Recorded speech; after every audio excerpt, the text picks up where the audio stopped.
Hello, this is Kate. I'm Woolly Faye. Welcome to my channel. This is the 7th tutorial in the Learn to Crochet series, and in this tutorial we're going to be taking a look at the function of the back loop. Now, the back loop is important because you're going to use it to construct clothing. It will be used for ribbing, it will be used for hems and things like that, but also be used with a lot of fibers to create stretch in the fibers that maybe would be a little stiffer, such as cotton. But I will also be showing you how to use it later on, not in this tutorial, to create mosaic crochet. This is mosaic overlay, and with mosaic overlay we work both into the front and the back loop, so that's going to be very important. It's also going to be important when I give you information on creating tapestry. Because with tapestry, I like to work my tapestry on the front side only. I'm going to be giving you a lot of information on that down the line, not any time right away, but down the line I'm going to be giving you quite a bit of information on this. So you'll need to be able to work into the back loop for this, because otherwise your work will start to lean. So you'll want to do that. Now, I do want to mention that when I say tapestry, I'm not talking about the tapestry that you work on the front and the back. This is front side only. It has a completely different finish, a completely different look. So we'll be looking at that down the line as well. But the most important thing right now is for you to learn the skills necessary to create these things. So that's why the back loop is important. So this is going to be a very short tutorial. It's not going to involve a lot. It's just going to be more informative than anything. But if you want to practice it, you're going to want to chain. I chained 26 and worked 25 stitches into the back loop. Remember that we do lose a stitch. If you're confused about why that is, then you're probably going to want to go back and look at the third tutorial in this series, because it will explain everything there. So let's go ahead and look at this real quick. When you work into the back loop, I've done my single crochets and I've turned my work around, so I'm looking at the back side here. But when you go to work into the back loop, as you'll see, and we've discussed this already, let me just get it up here and get it focused. There's going to be 2 loops on each stitch. Okay, a back loop and a front loop. Now we have so far worked under both loops. So far we've gone under both loops like this, because that's just easy and keeps it simple. But when you begin to work other patterns, you're going to find that a lot of times you're going to need to go into that back loop. So I'm just going to give you that basic rundown on that. You'll want to chain 1 to start, because that's going to work as your first stitch. So you'll be skipping this one here, because you've already created it with that. So you'll move to the next one. So you're looking at this, and I know that it keeps going out of focus. Let me pull it up. You're going to be working not in this front loop that's facing you right here, but into this back loop right here. So you're just going to go up under that. Now that's real easy when you get used to it, but sometimes at first it feels like you kind of have to fumble around for it.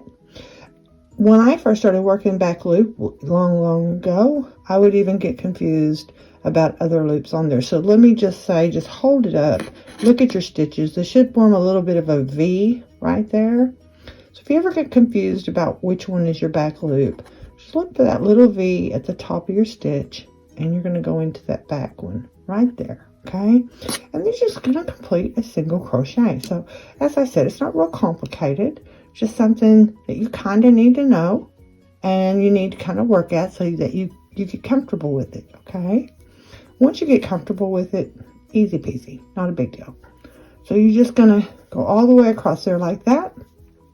Now when you're working mosaic crochet, by working in to the back loop, and we're not working mosaic right now, but if you notice, why that's important is that we have a loop here where we dip down and pick up that loop.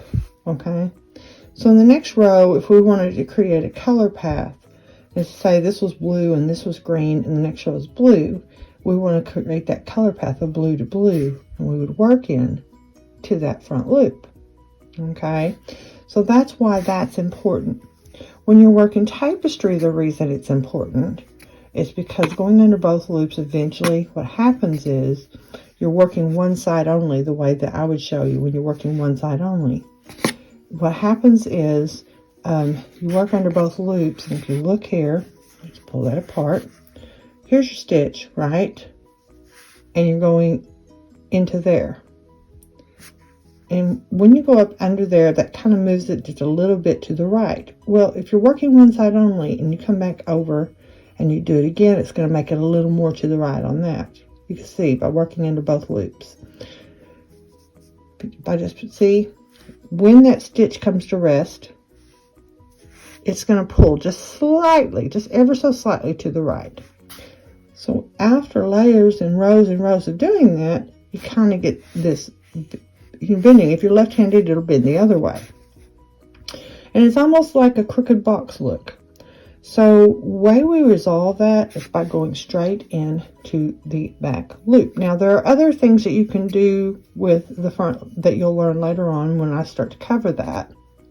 I'm looking at the camera and not at the stitch.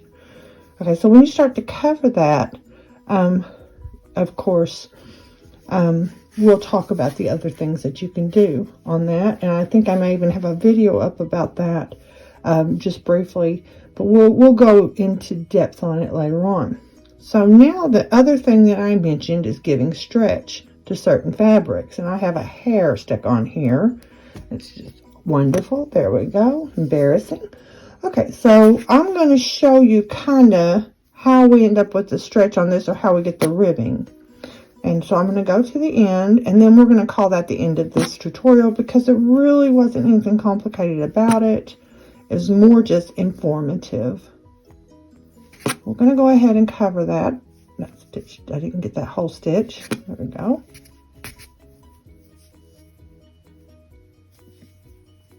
I'm trying to hold this up, keep it centered on the camera.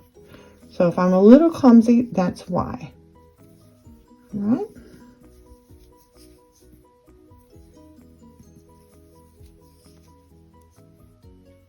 I saw somebody the other day had someone standing over the top of them holding a camera for them.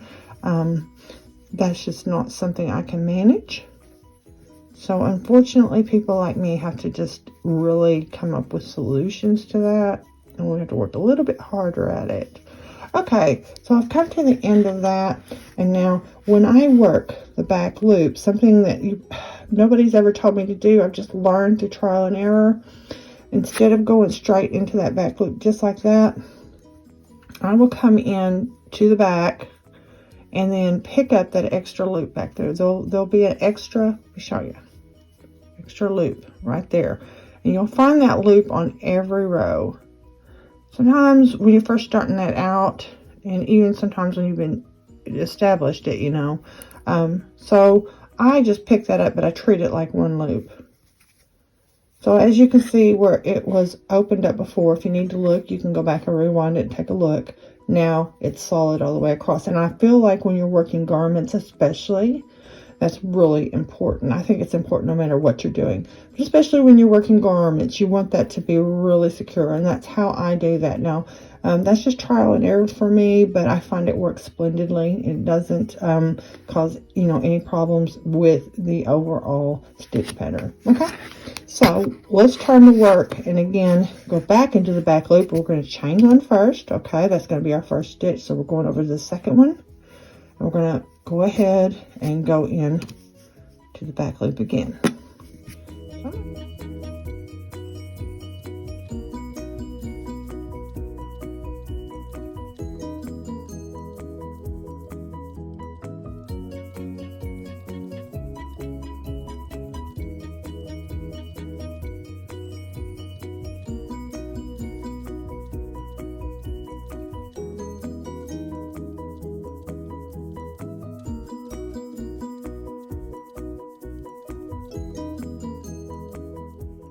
Okay, so here I am on the very last back loop. As you can see, the front loop's right there, and we have worked into this back loop like this. All right, and normally you just pull it up and finish your single crochet. What I do, and again, this is just my personal experience, it's caused me to do it, is I find this loop, it's usually sticking up right here on the top like that. Now you do want to be careful, and a forewarning here, not to try to move down into these. Okay, these are from the previous row. We're not going to be working into those, right? So that's actually what would have been the front loop if we had not turned our work. We did turn our work, so it's back here now. We don't want to work into those. Okay, what we want to do is find that one that just kind of loops up over the top here. It's loose, and I just stick my hook in there. Now this again is just my way of doing it. It just keeps you from, let me show you the difference one more time. Okay, if I pull through there like that, there's always this little loose spot right here. Okay, so instead of doing that, instead of having that little loose gap there, I like to go up under the back loop and then just catch that little yarn that kind of loops up over the top here. Pull through both of those and then finish my single crochet. All right, now let's take a look at what we've got. If you notice, this now has a lot more stretch. You can actually do a couple rows of single crochet and then do a few rows of this, and you'll notice how much more stretch it has. Also, if this were about half the size, you could use it for ribbing because you'll continue to get these loops all the way across. So you might want to practice that just to get a good idea of how that works.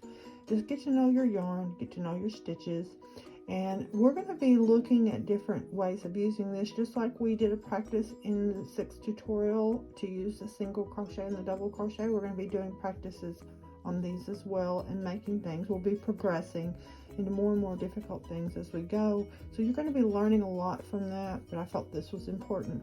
I hope you enjoyed this tutorial. Please keep an eye out for the next one. Don't forget to like and subscribe so you can get all the notifications, and share it with your friends. Thank you. See you next time.